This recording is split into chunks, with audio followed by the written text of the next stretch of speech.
Tispai. Oh my. All right. I've been watching so many Kyle sets.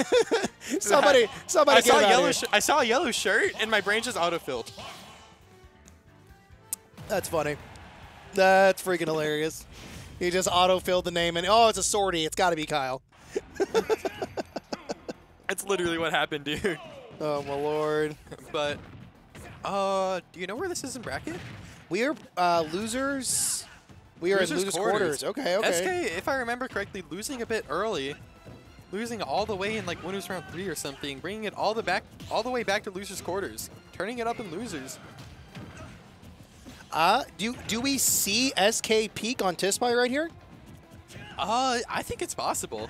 Again, I think SK is really underrated. I think a lot of people in this region sleep on him. He just hasn't really gotten a chance to prove it yet.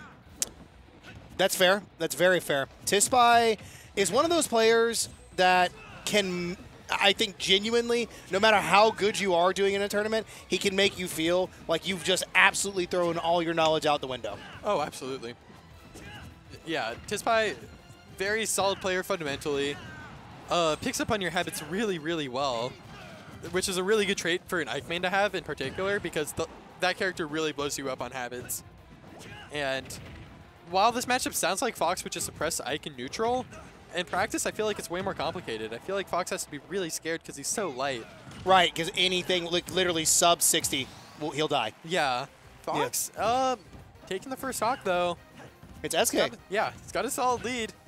Just depends on what he's going to do with it. Yeah. Did you see he tried to DI away? He tried to get out of it. It just works. But so Ike obviously combo food in this matchup between like absolutely. Yeah. What is the main game plan here? What do you like if you're playing Fox? What are you trying to snuff out on Tispai? I'm trying to make sure he never gets to jump, because if you give Tispai that airspace, he's going to land on you with Nair. He's going to land on you with Bear. He even may tomahawk you. And he gets to start his pressure patterns. Yeah. So if I was SK, I'd focus on never letting Tispai get away with these short hop and full hops. Like right there, so I'd be going for a lot of these Nairs, like what he tried to do right there, just barely got outspaced. Trying to stop Tispai from jumping and trying to make him stay grounded. And I think we got him. Oh what? My gosh. Why did he go that way? I've never seen that before. I have never seen the spike like that, usually because he goes down and out. Yeah, he would have died anyways, but... True. But I think, I have to agree, if you are playing... Never mind. Tispai's popping off. Just raw grabbing a Phantasm. Yep. Yeah. I'm just going to... Oh, this should be the stock, though. Oh. I think... Oh, that was a really solid up smash. And now SK's still in this game, but he's like one Nair away from dying, maybe. Or a grab. Nah, Ike doesn't have throw combos. They're all fake. That's fair. It's all player-based. It is really scary, though. Agreed. Yeah. So the only good thing for SK here is that he's not going to get comboed anymore. Tispai needs a straight hit, but Ike's really good at hitting those straight hits like that back here right there. Yep. Tispai taking game 1, maybe a little shaky, but I feel like he had everything in control there. I think he was at 0 that last stock. Yeah, he was like near 0. Yeah, he was definitely like sub 15, sub 20. Yeah. So, but I gotta agree with you on the Fox thing. When you want to attack Ike, I think the biggest thing is probably snuffing out his jumps, but more so, I feel like you probably get a lot off a grab.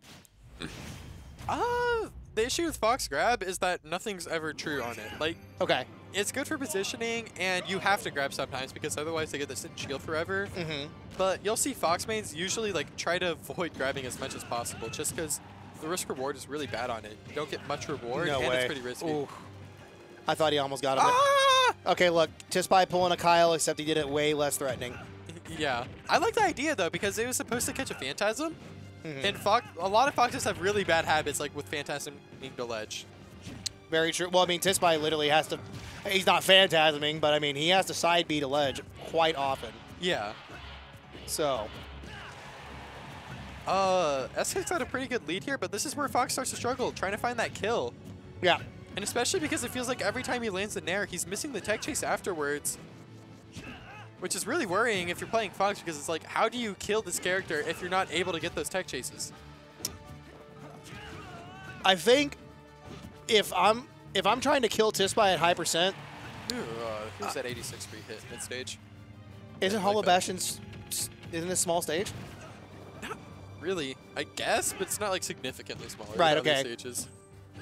I think when it comes to trying to kill Tispai, he knows what he needs to avoid, and sometimes when he's pressured, he knows. Oh my god. He knows what to dodge and what not to dodge, or in the case of Kyle, he knows that he's going to have to try to press a bunch of buttons to get out of disadvantage.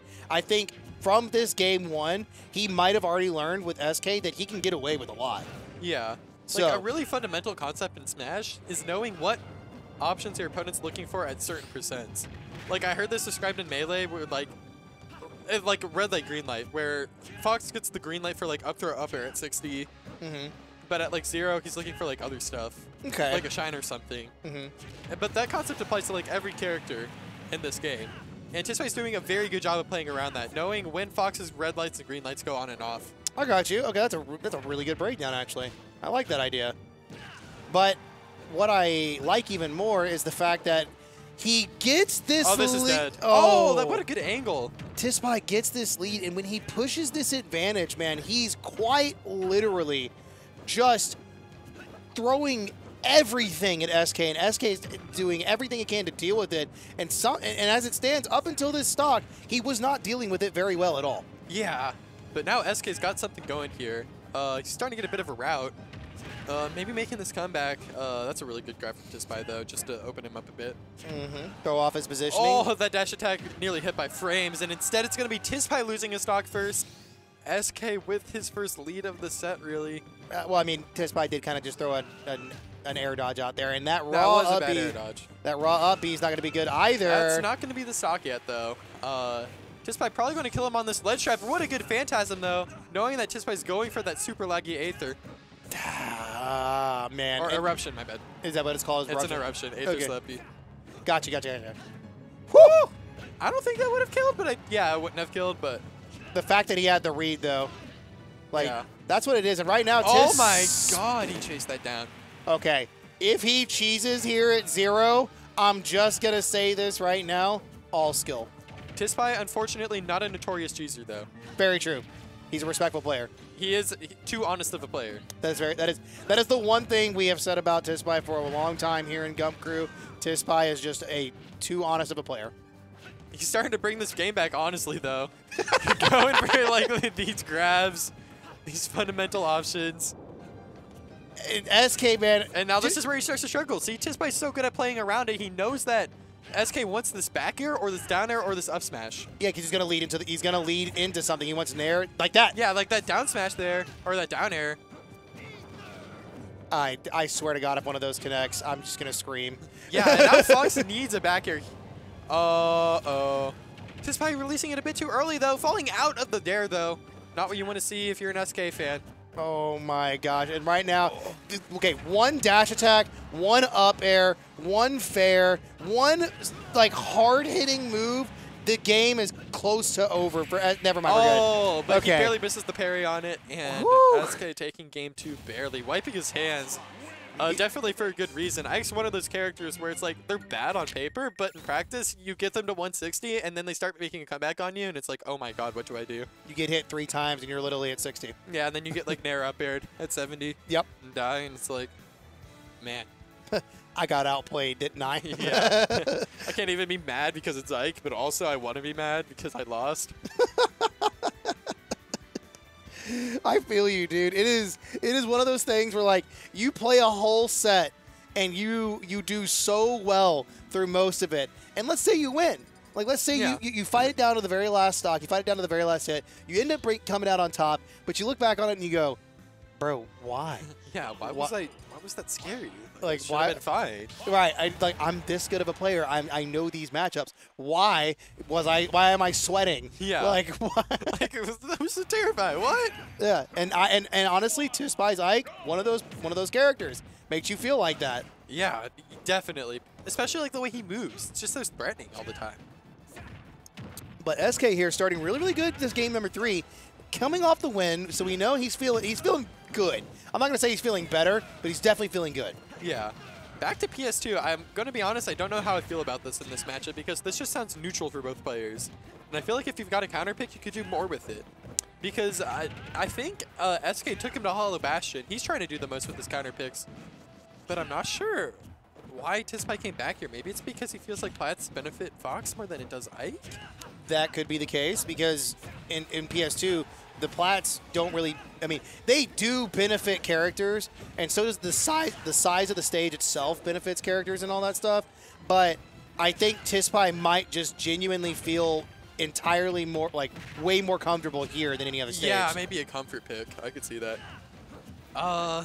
He's not feeling really comfortable right here, though, at 118, and getting that rollaway chased by that up smash. SK starting to catch on to some of these defensive habits that Tispai has. But Tispai, if Tispai is going to do anything right now, it is definitely calm down, stop throwing out hits, but you're heavy. You're going to get 15 up tilts to the face. Yeah. And you start to get snowballed on, and it's like, I need to make something happen right now, but it's so hard with Ike, because Fox can just suffocate you like he's doing right now. I think you were right in saying that SK has kind of figured out from, I mean, we're on game number 3. He's had 3 whole games to figure out how Tispai wants to play this matchup and do this, and I think he's completely caught on. Yeah, and the issue is Ike is such a linear character that when you need to change your game plan, sometimes you just can't. There's no other game plan to go to. He finally hit an air up air. Finally hit Nair up air. Yeah. Like, I guess so when you don't need a new game plan, you just go for Nair up air. I mean, it's the windshield wiper. It's the windshield wiper. Oh! Using that up smash to catch the landing, SK is starting to get these early stocks finally. The previous games, it felt like Tispai was living forever every stock, but SK is starting to remove these stocks earlier. And that's so important. Here's the thing, though. Does Tispai counterpick Pyramithra, or does Pyramithra have a losing matchup against Fox? I don't know. It sounds good, but if I'm Tispai, I'm not thinking about a counterpick yet. I'm trying to win this game. I mean, I feel you. Ike's kill power definitely means that he can always do it, even if it feels grim. And that's insane, right? Is you can, whoa! That hit. Oh, we got a game. We got a game. Yeah, but SK trying to shut that down real quick, opening him up once again. That stock was so important for Tispai, though, because it feels like SK's been doing a much better job of playing around Tispai's kill confirms. Or like the hits that he wants. Right, but what we are seeing too is if you look at SK, they are pushing their advantage a little bit more. They're doing the, like, you know, hits on shield for shield pressure into grab, a lot of good bread and butter Fox stuff, but we're not seeing enough of the follow up because that's what's allowing Tispai to get away from these things, allow these air dodges, these drifts. I don't know, like what SK's getting is still enough though, because Fox combos are just gonna work forever on a heavy like Ike. Very true. But now, this is where Tispai has to try and win it, but oh my god, he was so ready for that. Who guesses neutral get up? No, that makes sense, actually. I feel you, but who guesses neutral get up, gets it right, and rips raw up smash? So what was going on there is in the previous games, in the previous stocks, at those percents, SK was mashing like a bunch of back airs, right? Okay. And so Tispai's like, I can't roll in against that because he'll back air me. I can't jump because he'll back air me. I guess I can't get up attack because he's in the air. He'll back air me. Okay. I guess I have to neutral get up. And he was getting away with those neutral get ups. And then SK realizes that and finally saves that read for when he needs it the most to win that crucial game 3. Right. Just rips the up smash to catch it. That's fair. Just the raw guess of like, okay, I don't lose here, but if I land this, he dies. Yeah. That's a good gamble I'm willing to take, honestly. But back to PS2 we go for game number 4. Tispai on his potential last tournament game. Yeah, and this just looks so rough for Tispai. It feels like Fox is just running him over. Tispai's starting to go for a bit of more greedy options and advantage, trying to use that dash attack to catch that landing, but Fox just too fast. Tried to go for the jab lock setup, almost got it too. That would have been very bad for Tispai. Definitely. But with the stage push here, they're both back to central. They're both back to center stage. We got it Tispai on the ledge. Oh, that read, barely just a second off. Yeah, that was so close, but oh, we got an air upper here, and that's going to be the stock. I think he was at like 65 or something before getting hit by it. Okay, but come on. And that's what you need if you're Tispai here. Right, but Tispai at rage with 121. Come on, he was dead. Yeah, he was absolutely dead, but that's rough if you're SK. You've got all the momentum in the world. You're about to take this first stock. Right. And then all of a sudden you get nared at 60 and you die? He doesn't care, I guess, though. Yeah, he doesn't care at all. He's like, you know what? Win anyways. He's like, you know what? Hey, how does this taste? Raw up smash. 4 uppers here. The reversal. Okay, Tispai in a bit of a better position, but I don't know. I'm not entirely sure that SK is out of any kind of, like, out of any range of slowing down at any moment. Yeah, I feel like SK still has the download. And again, Ike just being such a linear character, it's hard to find a new game plan when your old one's not working out. Tispai ripping that raw up. That's going to kill again. At 90? Yeah? Yeah. Oh. Oh, using the Angel platform invincibility to go through that Nair and just ripping an F smash. Oh, my lord. And Tispai now Tispai's got something. Yeah, lots of damage is exactly what Tispai has. This is not looking good. You gotta hit the edge if you're going to rip that up B. Oh, boy. Oh, boy. Tispai. You don't want to let Fox get anything started here, but SK has other plans. Absolutely. Already opening him up for 42. You've got to slow this game down. You've got to, like, stop his momentum somehow. This is the one thing that, like, Tispai has... Oh, down air, but he got the good angle. Ooh. This is one thing I think Tispai's done is when it comes to these percents, Tispai has absolutely respected SK a little too much to the point to where he's giving up stage control and ripping raw up smashes when he doesn't need to do that. Yeah, but you have to against Fox is the issue. He's just so much faster. His buttons are so much better. You have to give him the space. Okay, yeah. Yeah, and he goes for another neutral get up there. SK not punishing that one, though. Not going for the same read 2 times in a row. And that's a really good grab. Catching him on the run-up and catching the landing, and that's going to be GG. Oh. Okay. Tispai ripped raw up smash in 2 instances where I'm almost positive the idea was there. But, like, Fox being way over to the right on one of them and then way over to the left on the other, it's like, what read are you getting? But it's sort of like a desperation thing because it's like, with Ike, you either get these like super early stocks at 60 with Nair up air, or you get like some random stock at 100 with a raw back air or something like that. Yeah, okay. I think Tispai had something in the back of his pocket, but it just never panned out. That's fair.